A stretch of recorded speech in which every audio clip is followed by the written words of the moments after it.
नमस्कार दोस्तों, कैसे हैं आप। मेरा नाम लखन सैनी, हमारे YouTube चैनल वाईफाई नॉलेज में आप सभी का स्वागत करता हूं। दोस्तों, आज हम पढ़ने वाले हैं फिजिकल ज्योग्राफी का एक इम्पोर्टेंट चैप्टर जिसका नाम है विंड्स अर्थात पवने। दोस्तों, यदि आप किसी कंपटीशन एग्ज़ाम की तैयारी कर रहे हैं तो आपको ये वीडियो ज़रूर देखना चाहिए। और यदि दोस्तों आप आपकी जनरल नॉलेज को बढ़ाना चाहते हैं तो भी आप इस वीडियो को देख सकते हैं, क्योंकि दोस्तों हमें इतना तो पता होना चाहिए कि पवने क्या होती है और ये क्यों चलती है। इसके अलावा हमें ये भी पता होना चाहिए कि पवनों का जो वर्गीकरण है वो किस प्रकार से किया जाता है। इसलिए दोस्तों आप इस वीडियो को शुरू से लेकर एंड तक ज़रूर देखिएगा। और दोस्तों, यदि अभी तक आपने हमारे इस यूट्यूब चैनल को सब्सक्राइब नहीं किया है तो इसको सब्सक्राइब कर लीजिएगा और साथ ही साथ बेल आइकन पे भी प्रेस कर दीजिएगा ताकि आने वाले वीडियोज़ की नोटिफिकेशन आपको मिल सके। तो चलो दोस्तों शुरू करते हैं। तो सबसे पहले हम जान लेते हैं पवने क्या होती है। दोस्तों, ये है हमारी पृथ्वी का सरफेस। हमें पता है हमारी पृथ्वी के सरफेस के समानांतर यानी कि क्षितिज रूप से, हमारी पृथ्वी के धरातल के समानांतर क्षितिज रूप से हवाएं चलती है और ये हवाएं क्या कहलाती है? पवन कहलाती है। जी हाँ दोस्तों, हमारी पृथ्वी के धरातल के समानांतर क्षितिज रूप से चलने वाली हवाएं पवन कहलाती है। दोस्तों, पवन कभी भी हमारी पृथ्वी पर इस तरीके से ऊर्ध्वाधर रूप से नहीं चलती है। यदि इस तरीके से कोई हवा चलती है तो वो पवन के नाम से नहीं जानी जाती है, उसको हम जानते हैं वायु तरंगों के नाम से। जी हाँ, ऊर्ध्वाधर रूप से चलने वाली हवाएं वायु तरंगें कहलाती है। अब हम जान लेते हैं पवने क्यों चलती है, वो कौन से कारण हैं जिनके फलस्वरूप हमारी पृथ्वी पर विभिन्न प्रकार की पवनों की उत्पत्ति होती है। दोस्तों, पवनों के चलने के पीछे जो सबसे बड़ा कारण है वो है वायुदाब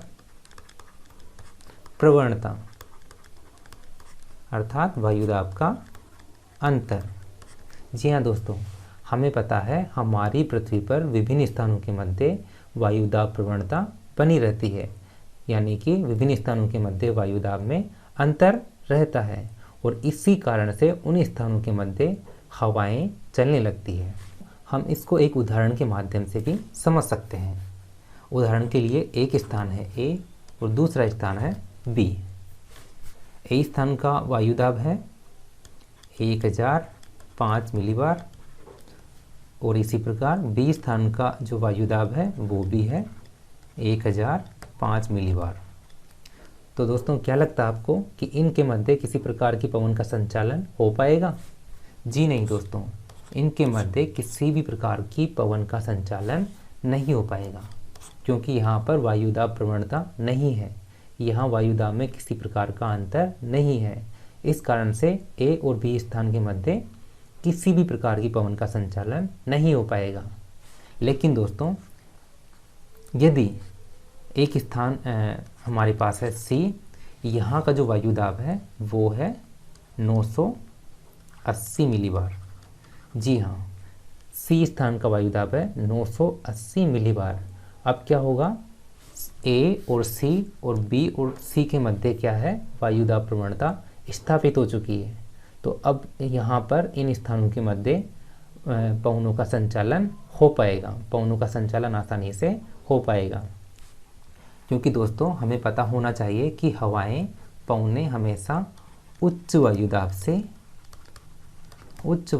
से निम्न वायुदाब की तरफ बहती है। हमारे पास में ए और बी पर है उच्च वायुदाब, जबकि सी स्थान पर है निम्न वायुदाब। इस प्रकार से ए और बी से सी की तरफ पवनों का संचालन होने लगेगा। अब दोस्तों, हम जान लेते हैं हमारी पृथ्वी पर जो ये पवने हैं इनका वर्गीकरण किस प्रकार से किया गया है। देखिए, मोटे रूप से हमारी पृथ्वी पर हवाओं का जो वर्गीकरण है उसको दो भागों में बांटा गया है। इसमें पहली है स्थायी पवने और दूसरी है अस्थायी पवने। स्थायी पवनों को हम चलित पवनों के नाम से भी जानते हैं। स्थायी पवनों को हम अंग्रेजी में प्रिवेलिंग वाइंड्स के नाम से जानते हैं। इसके अलावा परमानेंट विंड्स के नाम से भी हम इनको जानते हैं। स्थायी पवने, इसके नाम से ही स्पष्ट हो रहा है कि ये हमारी पृथ्वी के धरातल पर स्थायी रूप से बिना किसी रुकावट के चलती है और ये हमारी पृथ्वी के संपूर्ण ग्लोब पर, संपूर्ण धरातल पर पृथ्वी का चक्कर लगाने लगती है। इस कारण से हम इनको स्थायी पवनों के नाम से जानते हैं। जबकि जो अस्थायी पवने हैं ये हमारी पृथ्वी पर साल भर, वर्ष पर्यंत नहीं चलती है।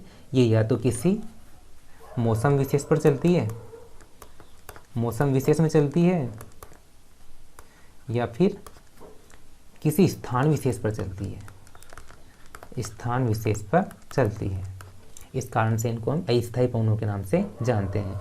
जबकि इनके अपोजिट जो स्थायी पवने हैं वो हमारी पृथ्वी के धरातल पर स्थायी रूप से चलती है, वर्ष पर्यंत चलती है, उनमें किसी प्रकार की कोई रुकावट नहीं आती है। स्थायी पवनों को भी दोस्तों हम 3 भागों में डिवाइड करते हैं, जिसमें पहली है व्यापारिक पवने, जिनको हम अंग्रेजी में ट्रेड विंड्स के नाम से जानते हैं। दूसरी है पछुआ पवने, इनको हम अंग्रेजी में वेस्टर्लीज के नाम से जानते हैं। और तीसरी है ध्रुवीय पवने, इनको हम पोलर विंड्स के नाम से जानते हैं, पोलर विंड्स। इस प्रकार स्थायी पवनों को 3 भागों में डिवाइड किया जाता है, व्यापारिक पवने, दूसरी है पछुआ पवने और लास्ट तीसरी है ध्रुवीय पवने। दूसरी तरफ अस्थायी पवनों को 2 भागों में डिवाइड किया जाता है, पहली है सामयिक पवने और दूसरी है स्थानीय पवने। सामयिक पवने वो पवने होती है जो किसी समय विशेष या फिर किसी मौसम विशेष में चलती है। जी हाँ, सामयिक पवने किसी समय विशेष या फिर मौसम विशेष पर ही चलती है, जबकि स्थानीय पवने किसी विशेष स्थान पर चलती है। स्थानीय पवने किसी विशेष स्थान पर ही चलती है। इस प्रकार सामयिक पवनों को भी 3 भागों में डिवाइड किया गया है। एक तो है दैनिक पवने, जो दिन रात में अलग अलग दिशाओं से चलती है। दूसरी तरफ है मानसूनी पवने, जो सर्दी के मौसम में अलग दिशा से चलती है और गर्मी के मौसम में अलग दिशा से चलती है। इसके बाद में है पर्वत समीर और घाटी समीर। दोस्तों, ये जो पवनों का वर्गीकरण है एक विशाल वर्गीकरण है। इसको हम अच्छी तरीके से समझने के लिए इसको हम एक क्लास के माध्यम से अच्छे से नहीं पढ़ पाएंगे। इसलिए दोस्तों, आज की इस क्लास में हम मात्र स्थायी पवनों के बारे में ही जानकारी प्राप्त करेंगे, स्थायी पवनों के बारे में ही जानेंगे। दोस्तों, पिछली वाली क्लास में हमने वायुदाब पेटियों के बारे में अध्ययन किया था और वो वाली क्लास हमारे इस वीडियो को समझने में बहुत अच्छी मदद करने वाली है। इसलिए दोस्तों, यदि अभी तक आपने हमारे पिछले वाले वीडियो को नहीं देखा है तो उस वाले वीडियो को भी देख लीजिएगा। दोस्तों, पिछली वाली क्लास में हमने पढ़ा था कि हमारी पृथ्वी पर 7 वायुदाब पेटियाँ पाई जाती हैं। 0 डिग्री इक्वेटर लाइन पर पाई जाती है लो प्रेशर बेल्ट। इसके बाद में 30 डिग्री उत्तरी और 30 डिग्री दक्षिणी अक्षांश पर हाई प्रेशर बेल्ट। जी हाँ, हाई प्रेशर बेल्ट यानी कि उच्च वायुदाब पेटी। इसके बाद में 60 डिग्री उत्तरी और 60 डिग्री दक्षिणी, इन दोनों ही अक्षांशों पर पाई जाती है उपध्रुवीय निम्न वायुदाब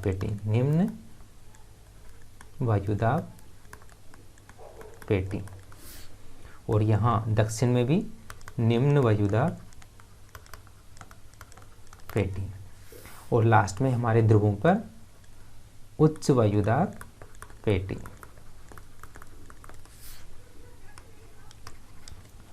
इस प्रकार दोस्तों, हमारी पृथ्वी पर विभिन्न स्थानों पर, विभिन्न अक्षांश रेखाओं पर वायुदाब पेटियां स्थापित हो जाती है। 30 डिग्री उत्तरी अक्षांश और 30 डिग्री दक्षिणी अक्षांश, इन दोनों पर है हाई प्रेशर बेल्ट, और जबकि 0 डिग्री इक्वेटर लाइन पर है लो प्रेशर बेल्ट। अभी मैंने आपको बताया कि हवाएं लो प्रेशर की तरफ चलने लगती है हाई प्रेशर से। जी हाँ, हवाएं हमेशा हाई प्रेशर से लो प्रेशर की तरफ चलने लगती है, उच्च वायुदाब से निम्न वायुदाब की तरफ चलने लगती है। और यहाँ 30 डिग्री पर है हाई प्रेशर, इधर दक्षिण में भी 30 डिग्री पर है हाई प्रेशर, जबकि 0 डिग्री पर है लो प्रेशर। इसलिए हवाएं इधर उत्तरी गोलार्ध में दक्षिण की तरफ चलने लगती है और दक्षिणी गोलार्ध में उत्तर की तरफ चलने लगती है। लेकिन दोस्तों, आपको इस स्लाइड में दिखाई दे रहा होगा कि ये जो हवाएं हैं ये सीधी नहीं चल करके उत्तरी गोलार्ध में अपनी दिशा के दाईं तरफ, जबकि दक्षिणी गोलार्ध में अपनी दिशा के बाईं तरफ मुड़ रही है, यानी कि विक्षेपित हो रही है। ये हवाएं सीधी नहीं चल करके अपनी मूल दिशा से विचलित हो रही है, उत्तरी गोलार्ध में अपने दाईं तरफ मुड़ रही है और दक्षिणी गोलार्ध में अपने बाईं तरफ मुड़ रही है। इसके पीछे दोस्तों कारण है कोरियोलिस बल। जी हाँ दोस्तों, कोरियोलिस बल एक ऐसा बल है जिसके कारण से हमारी पृथ्वी पर हवाएं सीधी दिशा में आगे नहीं बढ़ के अपनी मूल दिशा से विचलित हो जाती है। दोस्तों, कोरियोलिस बल को समझने के लिए हमें इस डायग्राम को अच्छे से समझना होगा। ये है हमारी पृथ्वी का ग्लोब, पृथ्वी का मॉडल। यहाँ है उत्तरी ध्रुव और इधर है दक्षिणी ध्रुव, और ये है मध्य में equator line, 0 degree equator line. दोस्तों, हमें पता है कि इक्वेटर लाइन जो है वो अक्षांश रेखाओं में सबसे बड़ी अक्षांश रेखा होती है। जी हाँ, विषुवत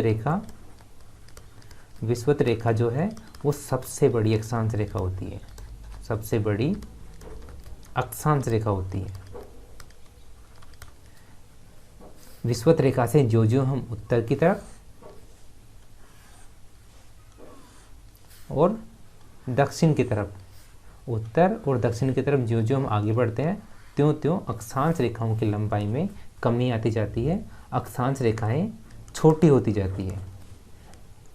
दोस्तों, हमें पता है हमारी पृथ्वी 24 घंटे में अपना एक चक्कर पूरा कर लेती है। 24 घंटे में हमारी पृथ्वी अपना एक चक्कर पूरा कर लेती है। इस प्रकार हमारी पृथ्वी विषुवत रेखा पर सबसे ज़्यादा दूरी तय करती है, क्योंकि विषुवत रेखा सबसे बड़ी अक्षांश रेखा होती है। लेकिन दोस्तों, जो हम विषुवत रेखा से ध्रुवों की तरफ बढ़ते हैं त्यों हमारी पृथ्वी द्वारा तय की गई दूरी में कमी आती जाती है, क्योंकि दोस्तों हमारी पृथ्वी जितनी दूरी विषुवत रेखा पर तय करती है उतनी दूरी अन्य अक्षांशों पर नहीं कर पाती है। इसके कारण से क्या होता है दोस्तों, जब 30 डिग्री उत्तरी और 30 डिग्री दक्षिणी इन दोनों अक्षांशों से जो व्यापारिक पवनें चलती है, जो ट्रेड विंड्स चलती है, वो अपनी मूल दिशा से विचलित होने लग जाती है। उत्तरी गोलार्ध में ये हवाएं उत्तरी दिशा से नहीं चल करके उत्तर पूर्व से दक्षिण पश्चिम की तरफ आगे बढ़ती है, जबकि दक्षिणी गोलार्ध में ये हवाएं दक्षिण दिशा से विचलित होकर उत्तर पश्चिम की तरफ आगे बढ़ने लगती है। क्योंकि दोस्तों ये जो हवाएं हैं, ये हवाएं विषुवत रेखा पर तय की गई दूरी के मुकाबले उतनी दूरी तय नहीं कर पाती है, ये हवाएं पीछे रह जाती है। इसी कारण से दोस्तों ये जो ट्रेड विंड्स हैं, ये जो व्यापारिक पवनें हैं, हमें पूर्व दिशा से पश्चिम दिशा की तरफ चलती हुई प्रतीत होती है। वापस इस डायग्राम में देखिए, ये 30 डिग्री उत्तरी अक्षांश और ये है 30 डिग्री दक्षिणी अक्षांश। इनके मध्य ये जो हवाएं चल रही है इनको हम जानते हैं व्यापारिक पवनों के नाम से। उत्तरी गोलार्ध में व्यापारिक पवनों की जो गति है, व्यापारिक पवनों की जो दिशा है, वो उत्तर पूर्व से दक्षिण पश्चिम की तरफ रहती है, दक्षिण पश्चिम की तरफ रहती है, जबकि दक्षिणी गोलार्ध में इनकी दिशा दक्षिण पूर्व से उत्तर पश्चिम की तरफ रहती है। अब हम आगे बढ़ते हैं दूसरे प्रकार की स्थायी पवनों की तरफ, जिनको हम जानते हैं पछुआ पवनों के नाम से। जी हाँ दोस्तों, हमें पता है 30 डिग्री उत्तरी और 30 डिग्री दक्षिणी, इन दोनों अक्षांशों पर होती है हाई प्रेशर बेल्ट। यहाँ से जब हवाएं विषुवत रेखा की तरफ चलती है तो ये हवाएं कहलाती है ट्रेड विंड्स। ये हवाएं कहलाती है ट्रेड विंड्स, यानी कि व्यापारिक पवने। लेकिन 30 डिग्री उत्तरी अक्षांश से 60 डिग्री उत्तरी अक्षांश की तरफ, 30 डिग्री से 60 डिग्री उत्तरी अक्षांश की तरफ चलने वाली हवाएं क्या कहलाती है? पछुआ पवने। इसी प्रकार दक्षिणी गोलार्ध में भी 30 डिग्री से 60 डिग्री के मध्य चलने वाली ये हवाएं, चलने वाली ये पवने पछुआ पवन कहलाती है। दोस्तों, पछुआ पवनों की जो गति है वो उत्तरी गोलार्ध में सामान्य रहती है, क्योंकि दोस्तों उत्तरी गोलार्ध में स्थल भागों की अधिकता है, महाद्वीपीय भाग अधिक है। इस कारण से उत्तरी गोलार्ध में पवनों की जो गति है वो धीमी बनी रहती है, सामान्य बनी रहती है, और इनकी दिशा जो है वो दक्षिण पश्चिम से उत्तर पूर्व की तरफ रहती है। जी हाँ, उत्तरी गोलार्ध में पछुआ पवनों की जो दिशा है वो दक्षिण पश्चिम से उत्तर पूर्व रहती है, जबकि दक्षिणी गोलार्ध में इनकी दिशा उत्तर पश्चिम से दक्षिण पूर्व की तरफ बनी रहती है। दोस्तों, ये जो पछुआ पवने हैं ये उत्तरी गोलार्ध में तो सामान्य बनी रहती है, लेकिन दक्षिणी गोलार्ध में महासागरीय भागों की अधिकता के कारण क्या होता है, इनकी गति अत्यधिक हो जाती है, इनकी गति बहुत ज़्यादा हो जाती है। इस कारण से इनको 60 डिग्री दक्षिणी अक्षांश पर इनको जानते हैं हम गरजता चालिसा के नाम से, और 50 डिग्री दक्षिणी अक्षांश, 50 डिग्री दक्षिणी अक्षांश पर हम इनको जानते हैं भयंकर पचासा के नाम से, भयंकर पचासा के नाम से। और लास्ट में 60 डिग्री दक्षिणी अक्षांश पर हम इनको जानते हैं चीखता साठा के नाम से। जी हाँ दोस्तों, दक्षिणी गोलार्ध में महासागरीय भागों की अधिकता होने के कारण, महासागर अधिक होने के कारण जो पछुआ पवने हैं उनकी गति अधिक होती है। इस कारण से हम 40 डिग्री अक्षांश पर, 40 डिग्री दक्षिणी अक्षांश पर इन हवाओं को जानते हैं गरजता चालिसा के नाम से, जबकि 50 डिग्री दक्षिणी अक्षांश पर हम पछुआ पवनों को भयंकर पचासा के नाम से जानते हैं, और 60 डिग्री दक्षिणी अक्षांश पर पछुआ पवनों को हम जानते हैं चीखता साठा के नाम से। और अब लास्ट में हम जान लेते हैं पोलर विंड्स के बारे में। हमें पता है हमारे ध्रुवों पर, उत्तरी ध्रुव और दक्षिणी ध्रुव, इन दोनों ध्रुवों पर हाई प्रेशर बेल्ट रहती है, यानी कि उच्च वायुदाब पेटी रहती है, उच्च वायुदाब पाया जाता है। इस कारण से क्या होता है, उत्तरी गोलार्ध में उत्तरी ध्रुव से 60 डिग्री की तरफ, उत्तरी गोलार्ध में उत्तरी ध्रुव से 60 डिग्री की तरफ हवाएं चलती है। ये हवाएं उत्तर पूर्व से दक्षिण पश्चिम की तरफ चलती है, जबकि दक्षिणी गोलार्ध में ये हवाएं दक्षिण पूर्व से उत्तर पश्चिम की तरफ चलती है। और ये हवाएं ध्रुव से चलने के कारण ही, ध्रुवों से चलने के कारण ही इनको ध्रुवीय पवनों के नाम से जानते हैं। जी हाँ ये हवाएं ध्रुवीय पवनों के नाम से जानी जाती है। एक बार हम वापस से रिवाइज कर लेते हैं। देखिए, ये है 30 डिग्री उत्तरी अक्षांश और ये है 30 डिग्री दक्षिणी अक्षांश। इनके मध्य है ये 0 डिग्री इक्वेटर लाइन। 30 डिग्री दक्षिणी अक्षांश से 30 डिग्री उत्तरी अक्षांश, इसके मध्य चलती है ट्रेड विंड्स। ये हवाएं हैं ट्रेड विंड्स, यानी कि व्यापारिक पवने। इनकी गति रहती है, इनकी दिशा है दक्षिणी गोलार्ध में दक्षिण पूर्व से उत्तर पश्चिम, जबकि उत्तरी गोलार्ध में है उत्तर पूर्व से दक्षिण पश्चिम। इसके बाद में है ये 60 डिग्री उत्तरी अक्षांश और नीचे है ये 60 डिग्री दक्षिणी अक्षांश। यहाँ पर चलती है पछुआ पवने। पछुआ पवने नाम से ही स्पष्ट है, पश्चिम दिशा से चलने के कारण इनको हम पछुआ पवनों के नाम से जानते हैं। ये हवाएं चलती है दक्षिण पश्चिम से उत्तर पूर्व की तरफ और दक्षिणी गोलार्ध में चलती है ये उत्तर पश्चिम से दक्षिण पूर्व की तरफ। और ये हवाएं ध्रुवों से आने वाली हवाओं से 60 डिग्री उत्तरी अक्षांश और 60 डिग्री दक्षिणी अक्षांश के पास में टकराने लगती है।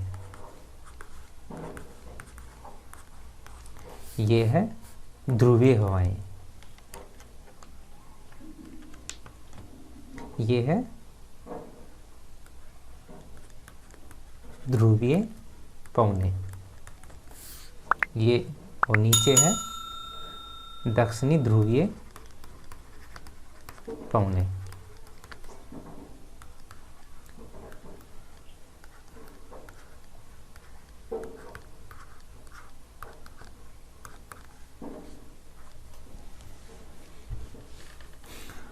इस प्रकार दोस्तों आज का हमारा ये वीडियो समाप्त हुआ। आशा करता हूँ आपको ये वीडियो पसंद आया होगा। धन्यवाद।